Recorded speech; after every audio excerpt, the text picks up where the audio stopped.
Привit moi druzy. Hello, my friends. My name is Darren Gerdes. I'm a professor who just tries to give you context to help you understand what's going on in the war in Ukraine.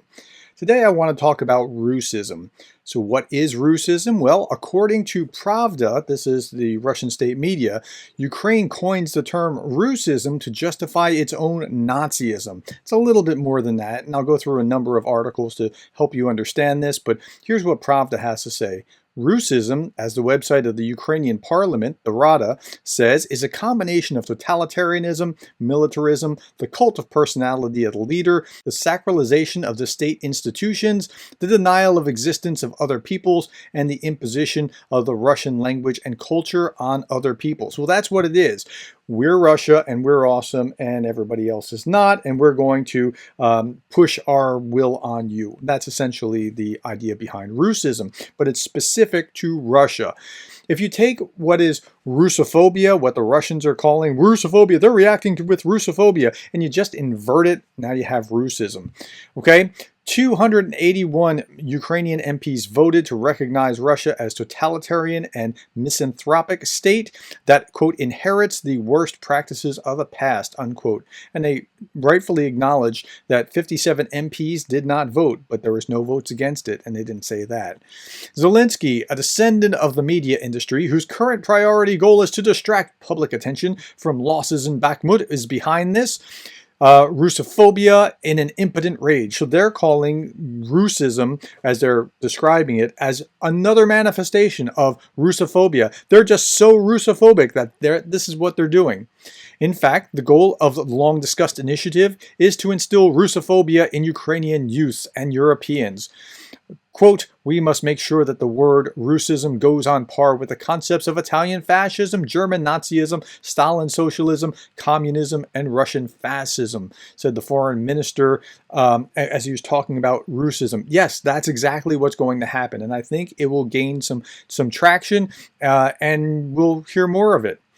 The article goes on, Ukrainian Nazism will be exterminated. There is no such thing as Russism, but the concept of Nazism that is typical for Ukraine. Russia cannot have anything in common with Nazism. They're still maintaining that the Ukrainians are, say, a bunch of Nazis. Zelensky regime, they love using the term the Zelensky regime, carries the main feature of Nazism. It exterminates ethnic Russians and also Ukrainian citizens. It also carries other features of German Nazism, militarism, personality cult, total repressions of dissidents. I love how they say that Ukraine is doing what they're doing. I mean, it's absolutely amazing that they're doing that. Okay, now let's turn the page off from Russian state media and actually look at this. Here's the bill itself from the Verkhovna Rada, and I don't speak Ukrainian, so my version is just a translation to English, and you can do that pretty easily. The draft resolution on the statement of the Verkhovna Rada of Ukraine on defining the existing political regime in the Russian Federation as racism and condemning its ideological foundations and the social practices as totalitarian and misanthropic. That's the title of it. Now, we see in Medusa a pretty good summary of what Russism is and how it's defined. The term is a shorthand for Russian fascism. The Rada deputy reported that 281 voted in favor of it. Now, an explanatory note attached to the resolution says that invading Ukraine has exposed Putin's political regime as neo-imperialist totalitarian dictatorship that inherits the worst practices of the past and embodies the idea of fascism and National Socialism in its current version of Russian fascism, Russism. So they're taking immediate measures against, quote, manifestations of Russist ideology and revanchist politics on Ukrainian territory.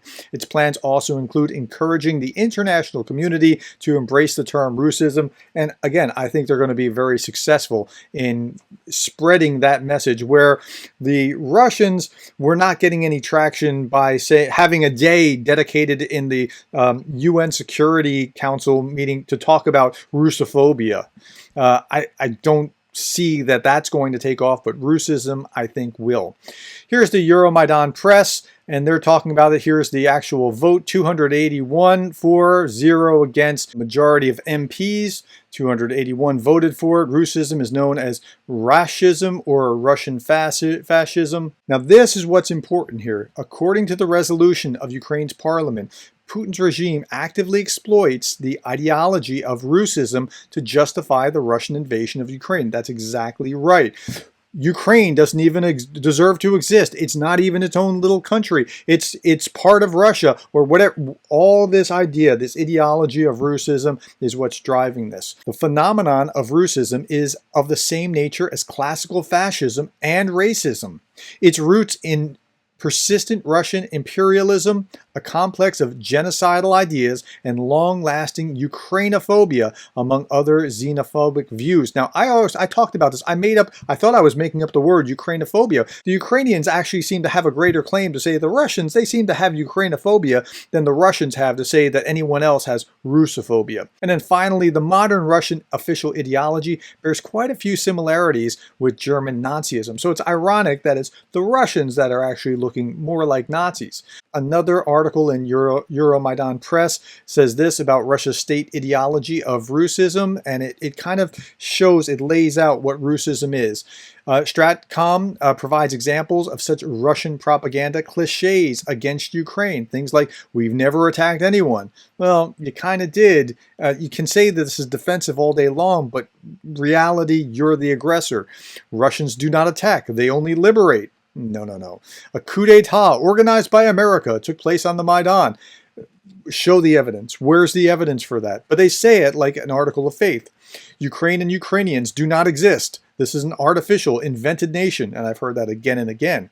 Crimea seceded on its own because the people of Crimea did not support the coup d'etat. Well, it's funny. They seceded after you invaded and then held an election where you were kind of holding them at gunpoint. The cities of southern Ukraine were founded by Russian rulers. Crimea is Russian because a referendum was held there.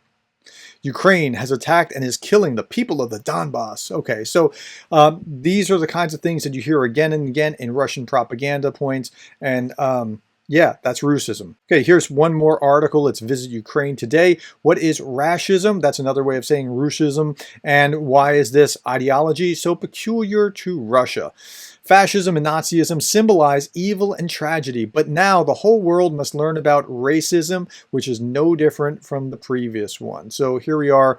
It talks about this kind of racism or Ruscism is a violation of human rights, the cult of power and militarism, the cult of the leader's personality. They're like, think about how people just, yeah, Putin's okay. He's a great guy. Like, okay, Russia's self-aggrandizement through the oppression of other nations. That's right. That is what Russia has historically done. The use of language and culture as a tool for expansion and the imposition of the Russian world. That is the Ruski mirror, right? Violation of the norms and principles of international law and the sovereign rights of other states. Creating, financing, and armed support of illegal armed groups. Like what happened when little green men flooded into the Donbass.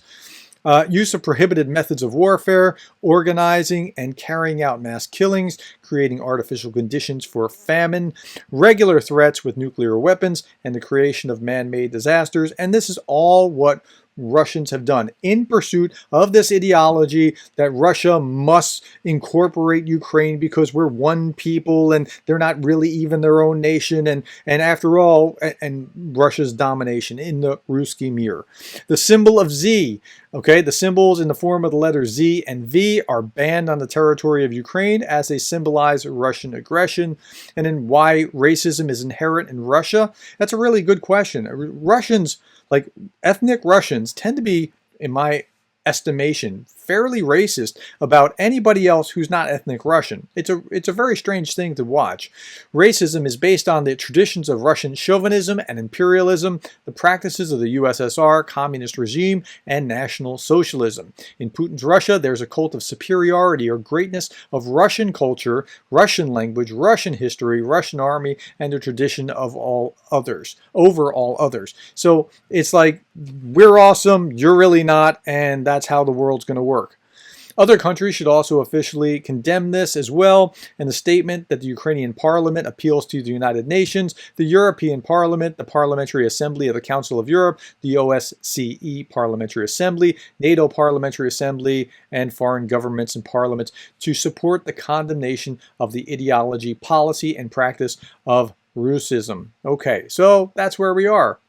Okay, so now you know what Ruscism is, and you should be incorporating it in your language, because while you're not going to do probably much in order to, fight on the battlefield, you can help with the war of words. And there is really a hot war of words between people who espouse the Russist agenda and people who espouse freedom. So thank you for your time. Thank you for being the kind of person that cares about Ukraine.